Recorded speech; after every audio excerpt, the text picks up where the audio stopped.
하나님 아버지, 오늘 제가 하나님의 말씀을 읽고 묵상할 때 필요한 영의 양식을 주시기 위해 성령님께서 이 시간에 함께해 주시길 간구합니다.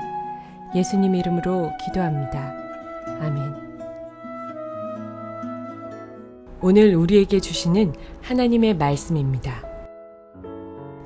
모세가 이스라엘 자손의 온 회중에게 말하여 이르되 여호와께서 명령하신 일이 이러하니라 이르시기를 너희의 소유 중에서 너희는 여호와께 드릴 것을 택하되 마음에 원하는 자는 누구든지 그것을 가져다가 여호와께 드릴지니 곧 금과 은과 녹과 청색 자색 홍색 실과 가는 배실과 염소털과 붉은 물들인 순양의 가죽과 해달의 가죽과 조각목과 등류화 및 관유에 드는 향품과 분향할 향을 만드는 향품과 호마노며 애복과 흉패에 물릴 보석이니라.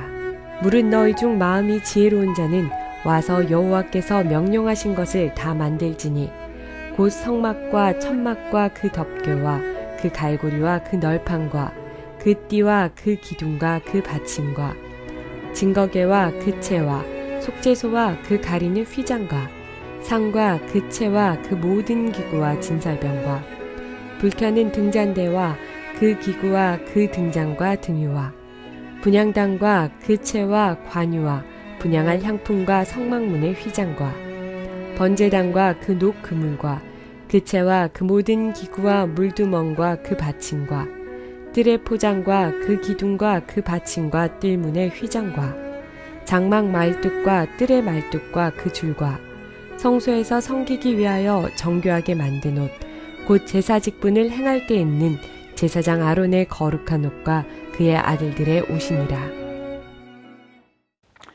사랑하는 성도 여러분, 평안하셨습니까? 오늘도 주님께서 주시는 말씀과 함께 은혜로운 하루를 살아가시기 바랍니다. 오늘 우리에게 주실 하나님의 말씀은 출애굽기 35장 4절에서 19절 말씀입니다. 이제 모세는 하나님께서 지시한 대로 이스라엘 백성들에게 성막의 재료가 되는 모든 것들을 가져오라고 얘기합니다. 그래서 오늘 4절에서 19절까지 내용은 바로 그 성막의 재료가 되는 것들을 일일이 이스라엘 백성들에게 열거하는 내용입니다. 이 본문을 통해서 하나님의 나라가 어떻게 세워져 가는가, 하나님 나라의 특징을 우리가 살펴볼 수가 있습니다. 왜냐하면 지금 이 성막에 들어가는 모든 재료들이 사실은 하나님의 나라에 들어가는 재료들이기 때문입니다. 하나님의 설계상 필요한 의미가 있기 때문입니다.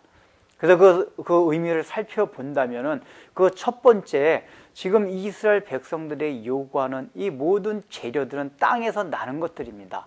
그런데 원래 성막이라는 것은 굉장히 신비한 것입니다. 모양은 볼품 없었지만은 그 안에서는 하나님의 영광과 하나님의 역사가 있었던 그러한 건물이었습니다.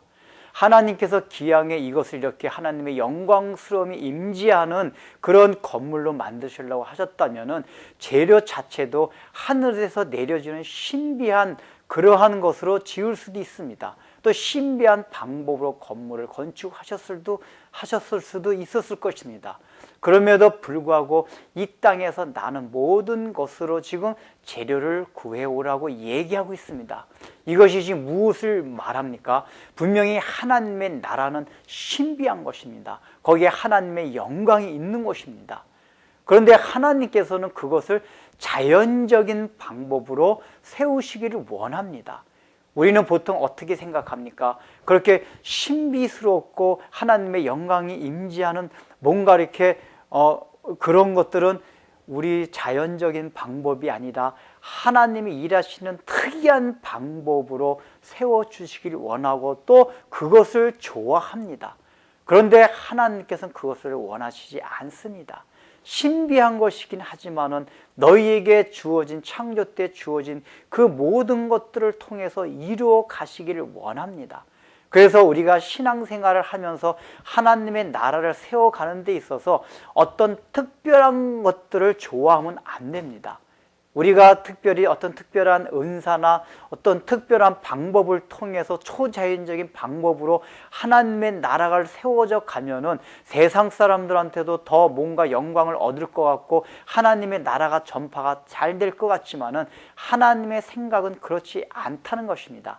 지극히 질서 있게 자연스러운 방법 안에서 하나님의 나라가 세워진다는 것을 우리는 늘 생각해야 합니다. 그래서 신앙생활 가운데 독특하게 우리가 어떤 자연적인 일상생활의 질서를 벗어나서 탈피해서 하나님의 의를 이룰 수 있다고 생각하는 것은 분명히 하나님이 원하시는 방법이 아니라는 것입니다. 두 번째는 지금 모든 회중에게 이 하나님의 성막 지을 재료를 가져오라고 얘기합니다. 분명히 이스라엘 백성들 가운데는 재물이 많은 사람, 어떤 그 헌물 낼 게 많은 사람도 있었을 것이고 별로 없을 사람도 있었을 것입니다. 그럼에도 불구하고 하나님께서는 모든 회중이 거기에 참여하도록 합니다. 이것이 왜 그렇습니까? 하나님의 나라를 세워가는 데 있어서 특정한 어떤 한 사람, 위대한 사람에 의해서 세워진다는 것이 아니라는 것을 말해주고 있습니다. 우리는 흔히 어떤 특정한 한 사람에 의해서 하나님의 나라가 세워져 갈 것 같이 생각합니다. 그러나 성경에서 어떤 선지자가 나온 것은 그것은 하나님의 말씀을 대변하는 역할을 하기 때문에 그런 것이지 어떤 한 사람에 의해서 하나님의 나라가 세워지는 것이 아닙니다. 우리가 현실적으로 예를 들면 교회 건축을 하는 데 있어서도 특정한 한 사람이 헌금을 많이 해서 헌물을 많이 해서 그 교회를 세우는 것이 바람직하지가 않습니다. 왜 그렇습니까? 그렇게 되면 일단은 그 사람이 교만하기가 쉽습니다. 또한 모든 회중이 그 교회가 자기가 주인이라는 생각을 갖기가 힘듭니다. 그래서 어렵지만 모든 사람이 함께 동참해서 헌금을 하고 같이 우리 헌신을 해가지고 교회를 세웠을 때에 그 교회를 모든 교우들이 사랑하게 돼 있습니다. 하나님의 나라도 마찬가지라는 것입니다. 하나님의 나라를 세워가는 데 있어서는 모든 사람들이 함께 동참하게 하심으로써 하나님의 나라를 세워갈 때 그 하나님의 나라가 모든 성도들의 마음속에 각인될 수 있다는 것을 지금 하나님 말씀해 주고 있는 것입니다. 또한 지금 하나님께서는 조각목까지도 다 이스라엘 백성들한테 가져오라고 얘기합니다. 조각목은 지난번에 설명드렸지만은 그냥 길거리에 흔해 빠져 있는 것입니다. 그냥 주우면 되는 것입니다. 그럼에도 불구하고 그런 흔한 물건도 이스라엘 백성들한테 정식적으로 헌물을 하라고 얘기합니다. 이것이 무엇을 말합니까? 하나님의 나라가 세워져 가는 데 있어서는 아무리 하찮은 존재라 할지라도 내가 받은 은사가 없고 재능이 없고 별 볼 일 없는 것 같은 그런 존재로 여겨질지라도 하나님 나라에서는 귀하게 쓰임 받는다는 것입니다. 하나님께서는 그것을 정식으로 사용하고 계신다는 것입니다. 그런 것을 통해서 우리가 마태복음 25장에 나오듯이 한 달란트 받았다고 해가지고 그것을 땅속에 묻어두지 말란 얘기입니다. 왜냐하면 하나님께서는 한 달란트 자체도 다 귀하게 여기신다는 것입니다. 우리가 받은 은사가 별로 없다 할지라도 조각목과 같은 그런 존재라 할지라도 하나님께서는 귀하게 쓰시는 것이 하나님 나라의 원리입니다. 하나님의 나라의 원리는 어떤 특정한 사람이나 또 많은 것을 가졌거나 많은 은사를 가졌다고 해서 세워지는 것이 아니라 모든 사람에 의해서 또 하찮은 존재에 의해서라도 다 함께 공동체를 이루어 가면서 세워져 가는 것이 하나님 나라의 원리임을 이 재료를 가져오는 것들을 통해서 지금 말씀해 주고 있습니다. 기도하겠습니다.